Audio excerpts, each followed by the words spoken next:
মাসের মধ্যে আমাদের স্থায়ী সমাধান করতে হবে, নইলেই আন্দোলন, নইলেই ধর্ণা।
একবার মুখ্যমন্ত্রী তোমার প্রতিশ্রুতি পালন করো।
সংগঠনের 6 জন প্রতিনিধিকে ডেকে নিয়ে অক্টোবর মাসে 3 তারিখ দিয়েছিলেন, কিন্তু 2 মাস অতিক্রম হয়ে গেল, তিনি কোনো রকম কিছু কথা বললেন না এবং আমাদের জন্য কি সিদ্ধান্ত নিয়েছেন, আমাদের কোনো চাকরির ব্যবস্থা করেছেন কিনা সে ব্যাপারেও তিনি কিছু বললেন না। আমরা আজকে ওয়েট করেছি 2 মাস, তারপরে আমরা 3 তারিখ পর্যন্ত 2 মাস চলে যাওয়ার পর আমরা ডিসেম্বরের 7 তারিখ থেকে আমরা গণ অবস্থানে বসেছি। আজকে গণ অবস্থানের 51তম দিন। আমরা কয়েকবার শিক্ষা দপ্তরে গেছি, কোনো রকম সদুত্তর পাইনি। তারপর আমরা গত সপ্তাহে মাননীয় শিক্ষা সচিব এবং রাজ্যের মুখ্যমন্ত্রী মহাশয়ের কাছে আমরা চিঠি প্রেরণ করেছি যে সব মানে আমাদের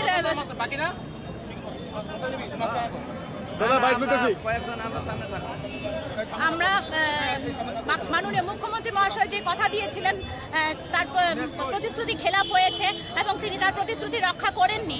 আমরা আবার চিঠি দিয়েছিলাম গত সপ্তাহে যে আমাদের 25 তারিখে শেষবারের মতো শেষ সীমা দিয়েছি যে আমাদের জবাব চাই যে আমাদের চাকরিগুলোর কি হলো। আপনি তো বলেছিলেন আমাদেরকে স্থায়ী ব্যবস্থা করবেন, কবে করছেন, কি প্রসেস হয়েছে, আপনারা কি সিদ্ধান্ত নিয়েছেন, আপনারা এখন পর্যন্ত আমাদের কাছে আসেননি এবং 25 তারিখ শেষ সীমা শেষ হয়ে গেছে, ওনারা আসেননি। মুখ্যমন্ত্রীর বাড়ি আমাদের এখান থেকে এখানে বেশি দূরে নয়, ইচ্ছে করলে তিনি আমাদের কাছে আসতে পারতেন, কথা বলতে পারতেন, সদিচ্ছার অভাব উনি আমাদের কিছু বলেননি এবং আমাদের চাকরির ব্যাপারে কিছু করেননি। আমাদের শেষ সীমা লঙ্ঘন হওয়াতে আমরা আমাদের কর্মসূচি জেএমসির সিদ্ধান্ত অনুযায়ী আমরা আজকে 26শে জানুয়ারি প্রজাতন্ত্র দিবসের দিনে আমরা মশাল মিছিল করছি এবং মশাল মিছিলের মাধ্যমে আমরা সারা রাজ্যকে জানান দিতে চাই যে আমরা 10,300-তে সারা রাজ্যের শিক্ষকরা আমরা রাস্তায় যে নরমপন্থী আন্দোলনকে ছেড়ে আমরা চরমপন্থী আন্দোলনের দিকে এগোচ্ছি। এটা আমাদের প্রথম ধাপ, আমরা চরমপন্থী আন্দোলনের দিকে যাচ্ছি। আগামীকাল মুখ্যমন্ত্রীর উদ্দেশ্যে আমরা রওনা দেব 11টায় এবং আজকে এই মশাল মিছিল এখনই শুরু হবে এবং এটাই হচ্ছে আমাদের প্রথম ধাপ আমাদের চরমপন্থী আন্দোলনের।